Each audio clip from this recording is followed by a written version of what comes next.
Welcome to Sincast, presented by Cinemasins.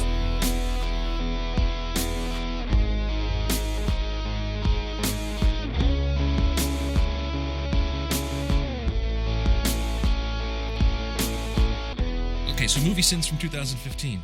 Well, here's the thing. I think this sort of derived from what I felt like was the most sinful movie of 2015. And I think this is a hard thing to define a lot of times because that doesn't necessarily mean the worst movie of 2015, but it could mean that. It also doesn't mean the movie that will end up with the most sins when we do an official video. Right. And I felt like that we were, when we did movie fights, remember when they said what was the most, sinful movie? What's the most sinful movie ever or whatever.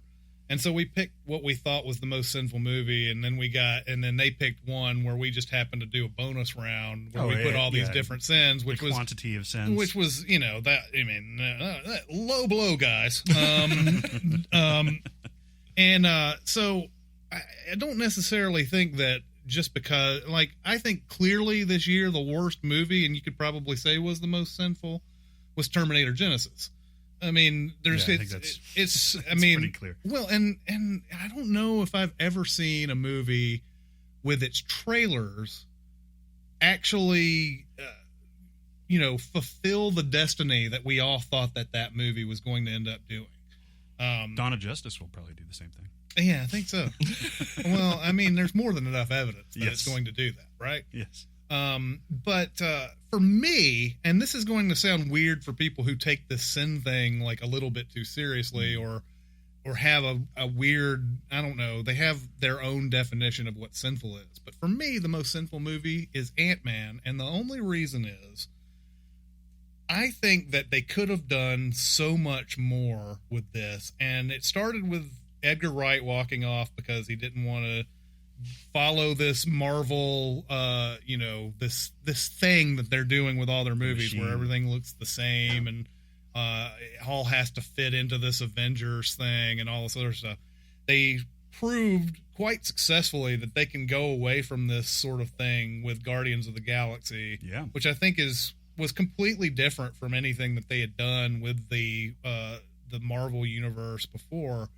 But when Ant-Man rolls around, they're like, oh, well, we better make this exactly like all these other Marvel properties because it won't fit in. It just won't fit in. But my biggest problem with that is if you are Marvel and you are Disney, you pretty much have license to do whatever you want to do at this point. And with Ant-Man, they could have let Edgar Wright run wild on this movie. God, it would have been awesome. And they could have made it something that was not it. Even though a lot of people say that this is like, well, it's a heist movie disguised as a comic book character. I disagree with this, by the way. There is a heist in it. It's early on. It's Michael Douglas allows Paul Rudd to go in and do all his stuff and everything. Yeah.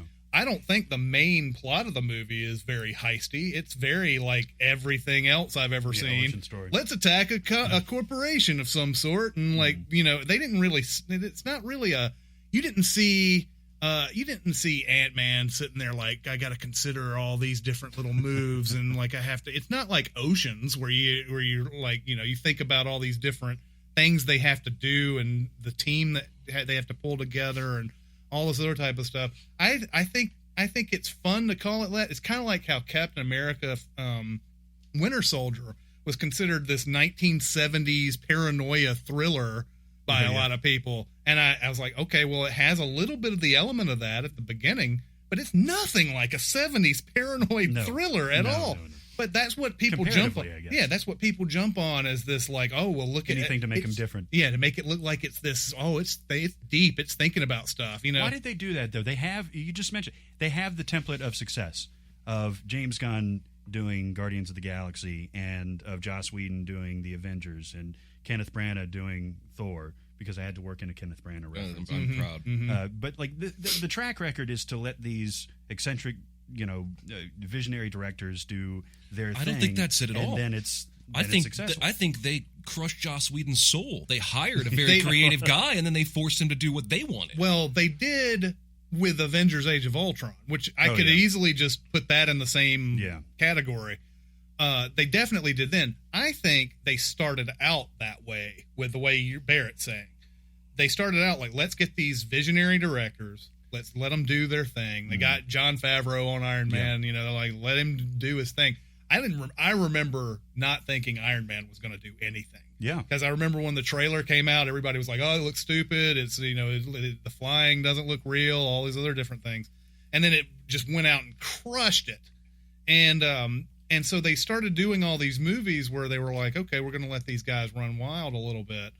And once they definitely had a franchise, once the Avengers came out and made all that money, they went to what every studio does. They have to protect it. They have to make it where it's this, we have this theme in mind and we're going to stick with it at all times and nobody can come in and upset that. Yeah.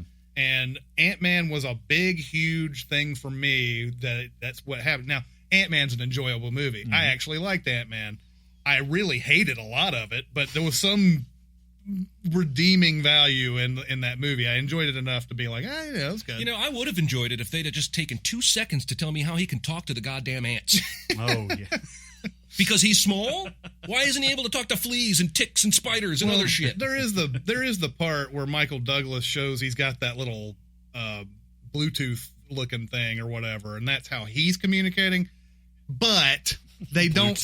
Yeah, they don't say. They don't say like why his like whatever the scientific mumbo jumbo it is that he says. You know, he can call the ants to him. Where he's like it taps into their what I don't remember what it was. It taps into something that makes them want to do whatever you want to do. But like that for me. Like if that Edgar Wright had been a part of that, and we saw all those like cool Edgar Wright like, you know, transitions and shots and like humor and all that would have been such a good movie. And when I watched it, I was like, this is just like every other Marvel movie now. And they do that with everything. Everything. I think they're protecting the MCU itself. And I think in the end, I think it's going to have been a bad decision because all these movies feel the same to me. The score for all these, they're hiring the Russo brothers to direct goddamn everything now at this point. Yeah. And eventually we're going to get tired of this if we're not there already, right? Like I don't know. It's frustrating to me because there's so much potential. And Captain America Civil War is another Avengers movie. It says it's Captain America. Oh yeah, totally. It's just another Avengers movie. And that comes back on us a little bit because we always go, why aren't the Avengers a part of this adventure or whatever? You know, well, because, you know, it would be insane to have the Avengers in every single freaking movie. But like everybody who sees the trailer for that is going to be like, oh, new Avengers movie's coming out. They're not going to say Captain America. That's not a new Captain America adventure. That's a new Avengers. Yeah, people will know it as Civil War, and they won't even think about the Captain America that comes before it. Yeah, but that's the thing to me. I've never understood this idea that we have to protect this franchise, and we can't do anything that deviates from it, even though if they had made, like, let's say Edgar... The deviations are the success, though, right? Yes. Well, the only reason they allowed them... Sorry, go ahead. But if Edgar Wright had made his movie the way he wanted to make it, and it was a complete failure, it still would have made the money that it... That's true. It still would have been a part of the universe and all this other type of stuff, and people would have still loved it. So, anyway. Yeah, no, I think Guardians is different because Marvel was able to convince themselves space, green people, talking raccoon, it's so far outside the MCU we've put forward so far, we can take a risk with this particular property. Yeah. And that's why it's strange to me they didn't do that with Ant-Man, because Ant-Man shrinks down to a tiny little ant size and calls the ant army to come help him. Yeah. That's pretty far outside the realm. Like, that is as goofy as the premise of Guardians to me. And again, I'm an Edgar Wright fan. I would love to have seen what he did. It's, even though he'll never say, it's pretty clear that they just shut him down on some of the stuff he wanted to do because it wouldn't be Marvel enough. Yes.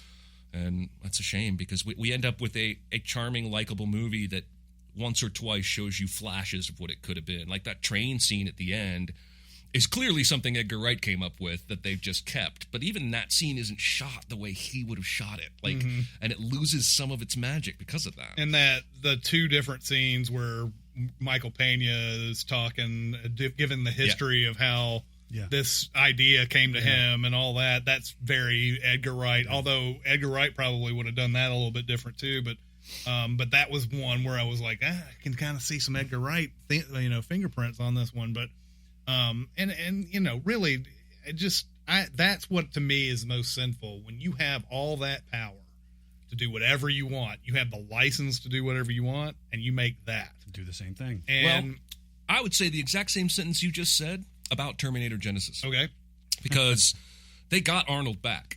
They got the blessing of James Cameron, who publicly said he loved this movie, and he's a liar. They got a hot Game of Thrones talent. They got Jason Clarke, who's a hot actor from Zero Dark 30 and other stuff, Dawn of the Planet of the Apes. And they just... I feel like they intentionally wanted to piss on the franchise. Like, I feel like somebody on set did it on purpose? Was sabotaging this movie. And it might have been the screenwriter or the director. But, like, what's the only redeemable thing about the entire movie is that J.K. Simmons line. Right? Where he's like, goddamn time-traveling robots always covering up their goddamn tracks. And, of course, it's J.K. Simmons. He has the potential to be great in anything. But, one funny line doesn't even come close to redeeming all the missteps they took. And it's really, Terminator movies, even though they have the complexity of a time travel story and all that entails, and everybody's got their idea of what time travel should be and all these other type of things. Even with that, they made a story that was incomprehensible, that it didn't need to be this. It didn't need to be this complex. They tripped over themselves, I think, trying to balance paying service to the franchise and do something new, right? And I mean, at this point, why do we need Sarah Connor? Why do we need John Connor? Like, I've seen Sarah Connor, John Connor stories 4 times now, like 5 times. Why don't you keep the universe and the Terminators and show me something new? Yeah. Because the reason it trips over itself and gets so convoluted and incomprehensible is because it's trying to keep Sarah Connor involved, but do the Star Trek thing from 2009 where we also launch a whole new timeline. I keep on getting into this issue with Terminator, and this has happened really in the last 3 movies. I keep wondering if we're in the future and the machines are sending. Okay, so in the first one they sent, the T-800 Arnold Schwarzenegger thing back, and Kyle Reese came back to try to stop it. So, all right, so they had to have gone through 1984 all the way back to the present day to find out that didn't work. Actually, they would have never found out it didn't work, right? That's what doesn't make sense to me, is like they would have never found out that didn't work. So in Terminator 2, well, let's send the liquid metal thing through. It's almost like they have knowledge of all the other movies as they keep sending stuff back, which doesn't make sense to me. Like, it seems like it should be, one thing fails and then the whole history is changed at that point. I think in Terminator it works. I think in the first Terminator works best because Terminator 2, it's already back on track. So, but even then, they would have to have knowledge that first one didn't work. And they basically would have to wait around from 84 to Terminator sending back time and go, oh, John Connor's still here and just killed us again. Right. Guess we better try again. Yeah, but right? but when you wouldn't you keep sending the old model back? Because you wouldn't know that the old model failed, right? Not technically. You wouldn't know what happened.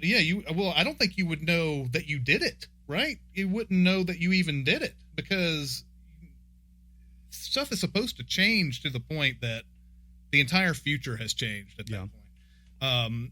And I mean, unless you have a sort of a going log somehow that works, that's like telling you, oh, that first thing failed.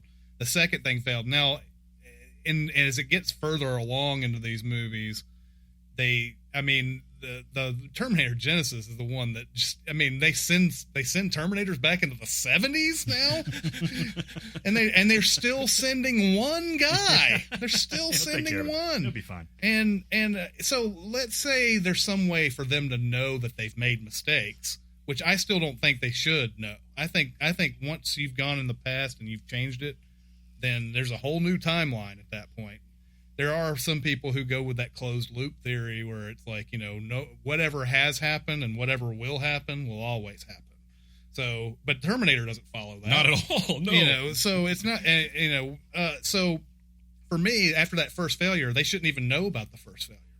And then they make it even big. They come out with the liquid metal one the next time. And it's like, okay, so you're learning from your mistakes. How did you learn from your mistake? That's what I want to know. If they was making a Terminator movie now, I'd like to be more in Skynet than I would be with John Connor. Just to be a fly on the wall. Yeah, to be able to figure out how they know what they know, and why do they keep sending one? Why is it that they every time they send one, the humans have somebody they can send back immediately? It's almost like they're coordinating in the future. Right. Hey, humans, we're about ready? to send another robot back. So we're going to find out at some point that the Terminator is some Matrix type thing where it's like, the first Terminator thing failed, and and then the second one, and so on. Now we're in the 6th iteration of it. So I don't know if that makes sense to you guys. I know when you get into time travel, it starts getting really like it's hard to explain. Yeah. What you mean by that. But I always feel like my time travel is informed basically from Ray Bradbury's The Sound of Thunder, where, you go back in time, they stepped on a butterfly, the entire world has changed when they get back because stepping on that butterfly meant something else didn't get food, and so on and so forth, and a chain reaction. And so that's what, for me, informs time travel. So anytime you make any small change, you've changed the timeline. So, beyond. I wish I hadn't killed that fish. Anyway, what about you, Barrett? Do you have a sinful? Well, I'm cheating a little bit because this movie came out in 2014, but I didn't see it until this year, 2015, because it wasn't available for me to see in the theater. Is a movie called Snowpiercer that was very highly regarded and critically acclaimed. Okay. And we've all seen it. It's terrific. It's unlike a lot of things that other people have seen. Korean director, big international cast and everything, and a pretty unique concept of a train just going on in perpetuity while there's frozen landscape that is uninhabitable. But What the problem is that they fall back on this common movie trope that always takes me out of the movie. It was kind of like that Kylo Ren scene at the end of Force Awakens, where it's a physically overmatched opponent able to just physically impose their will on the other person. And so in this movie, spoiler for people who haven't seen it, it's the Franco the Elder is the big hitman for the conductor of the train, and he's invincible. There's odes to this person, him and the other girl that's one of his main protectors, not being able to feel pain or being impervious to any sort of thing. And this guy is just a machine. He's a robot. Like, no matter, there's that scene starting in the sauna where he gets stabbed, he gets shot, he gets strangled to death, he gets beaten up, he gets absolutely just eviscerated. And yet somehow he's able to overpower this younger, fit, athletic guy that's been just killing everybody on the entire train up until now. And he's able to physically overpower this guy with a knife in his hand to actually go into his chest. And somehow, between Chris Evans and some other characters, he gets strangled out. He gets stabbed in the stomach, and he's dead. And then somehow, without even really an homage to, like, hey, this guy really wasn't dead or anything, like, he literally just stands up. He does. He stands up at the end of the movie when he's needed to provide some extra tension. Yeah. And it's completely unnecessary, because when he stands up and he makes his way through the party and everything to go and kill this guy right in front of the conductor, he basically gets, killed again. He gets killed again and thrown over the thing into the machinery, and it's completely unnecessary. But it happens over and over, and it takes you completely out of the movie. This may or may not show up in the Sins video of Snowpiercer. Because that was one of those things, because for me, that scene is doubly bad, because not only has he gone through all these different things and he's been stabbed, and he has a knife still sticking in his stomach. He just casually removes it. He's bled out for like 30 minutes or an hour or however long it's until been. he's needed in the script again. Yeah, until it's like he gets up again, But yeah, definitely. I mean, obviously not a 2015 movie per se, but if you saw it here in 2015, which I would guess a lot of people did, yeah, because it didn't do huge box office. No. It just happens all the time. It's like you guys mention it in your Sin videos almost every time. In fact, the two times I'm thinking about is Mission Impossible Ghost Protocol, where at the end of it, Ethan Hunt is being wailed on by this middle-aged white guy. He's a banker that is choking this secret agent out. Right. And, throwing him on top of cars and all that stuff. And the thing that I actually watched last night out of nowhere was Harry Potter and the Deathly Hallows Part 2. Mm-hmm. And it occurred to me at the end of this that Voldemort literally turns this into a fist fight with Harry Potter at the end of that movie. Yeah. Where he could kill him in any other sort of way that he could, but he decides to slap him and kick him around for a little while. Yeah, and it's like, really, this is what it's come down to. So yeah, it just keeps coming. It takes you out of the movie. Well, and not only that. I mean, not to get on a Harry Potter tangent, but how many times did he have a chance to kill Harry Potter? And all the stuff that he went through in Goblet of Fire to even get Harry in his vicinity. Yeah. That just, to me, that Goblet of Fire, I don't remember the book being that way. I think it was, actually. There's a lot of ex machina and weird coincidence in the J.K. Rowling books, but like, how many times did that guy have a chance to kill Harry Potter, and instead he didn't, or he had the rule that only he could kill him and stuff like that, and it was, it was like, that's what makes it hard to really be satisfied that your heroes won at the end, is because the bad guys were so bad at being bad. And Harry's got to be the most worthless hero in any major franchise history. Like, Hermione saves the day 99 times out of 100. I think there's only like one or two good things Harry does. Otherwise, he's just our eyepiece, right? He's just so we can see what's going on. But never once in the whole series, I haven't read the books, never once in the whole series of movies is there a moment where he pulls out a wand and does some badass magic nobody thinks he can do to win the day. Yeah. It's always, we read a book. There's a potion. Let me make it for you. Now drink it. It's some bullshit. Yeah. and it also goes back to the, like, is knowing spells just a matter of getting the language down right? Is that learning that pseudo Latin? Is that what it is? Is it like sometimes you need the spell and sometimes you don't. Yeah, sometimes. But every once in a while, like at the end of the movie, like everybody she'll yell out, "Stupefy!" Yeah, like that's completely necessary. Well, and it's really hard to tell what the power is. Like, they're young. They probably haven't developed powers yet, but it seems like some of these people just know how to say things correctly, and that's how they get their spell. We've gone on a tangent anyway. I'd like to talk about Snowpiercer, the same line of logic you're talking about how, especially that scene where the men in hoods and axes are fighting with the tail section people. Yeah. Tail section people have been on this train for 18 years, eating insect jello. Right. Like, how the fuck can they beat up anybody?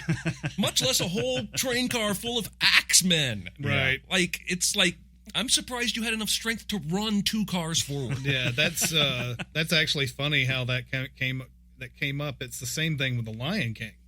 Yeah.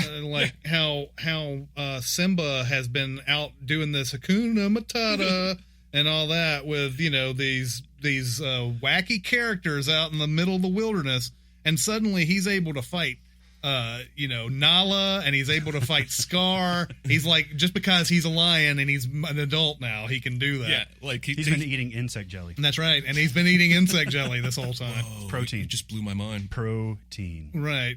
So, that is funny when, there's people who clearly shouldn't be badasses based on where they've been this whole time, And suddenly, when it comes time for against trained fighters with axes and better nutrition, which is a scene that doesn't make any sense. So like everybody's got like masks over their eyes and all sort of type of stuff. Maybe just to make them look badass. I don't know, exactly but I would. What it was, yeah. But I wouldn't want to have mask over my eyes if I'm ready to go paddle. Are they supposed to all be Jedi or something? Yes. What's the deal? Yeah. But how many times in that movie? We're actually going to probably give away all the sins, so we won't even talk anymore about Snowpiercer. But I understand where you're coming from on that. Great movie, but sinful. Right. Just like most AntMan movies is enjoyable but sinful.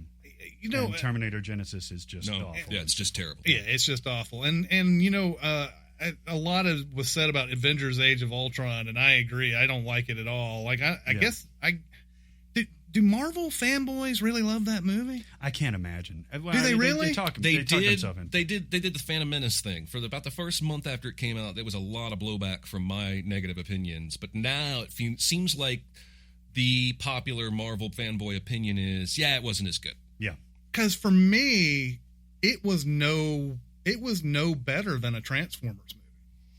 No, like I feel like it's that bad.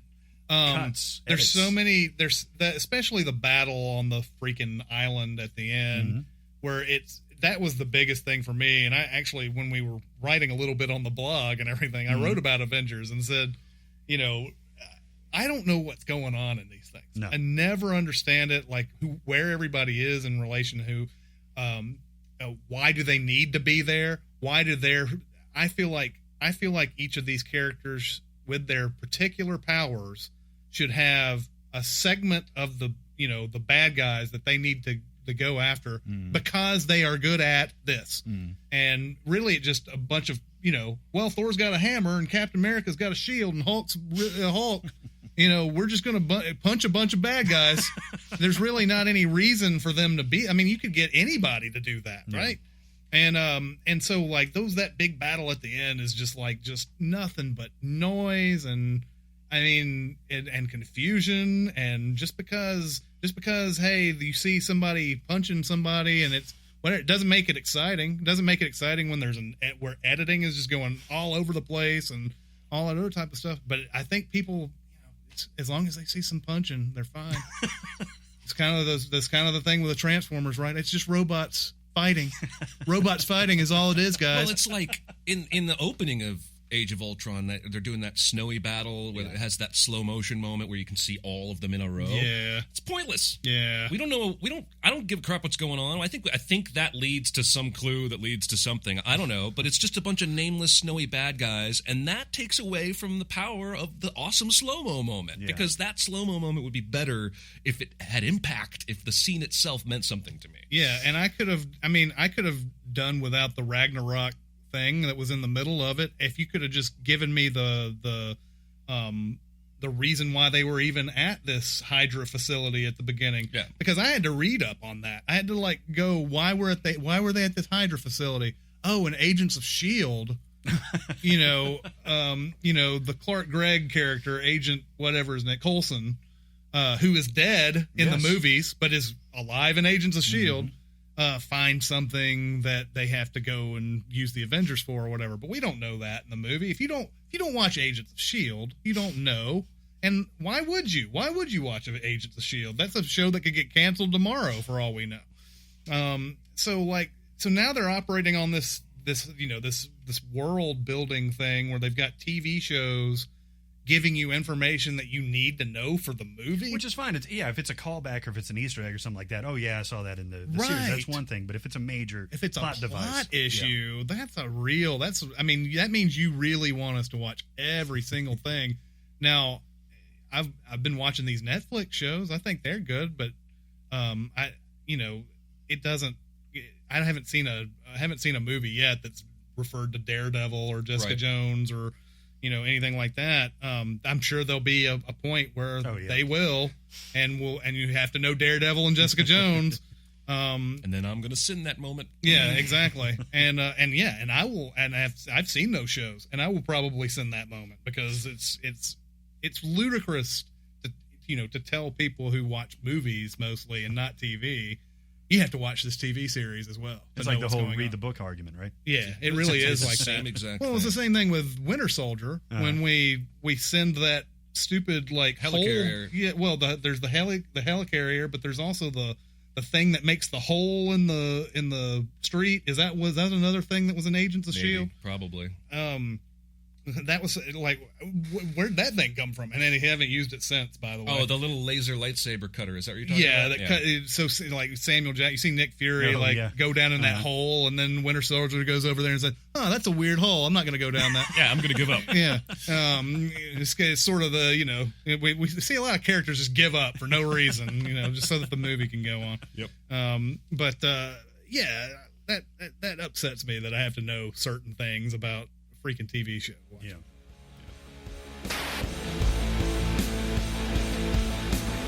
Thanks for listening. Make sure to check out Cinemasins on YouTube, Twitter, Facebook, and Tumblr. And be sure to visit cinemasins.com. I'm at least going to take a screenshot and tweet it out. Okay. So we're going to talk about the most sinful moments of 2015. Okay. In life or in the movies? Really both. Because there's some stuff I'm not ready to share. Well, I think that's a perfect way to go, actually, for our first podcast, is to have you share your life sins. We don't have enough time. 2015. Yeah. We don't have enough time.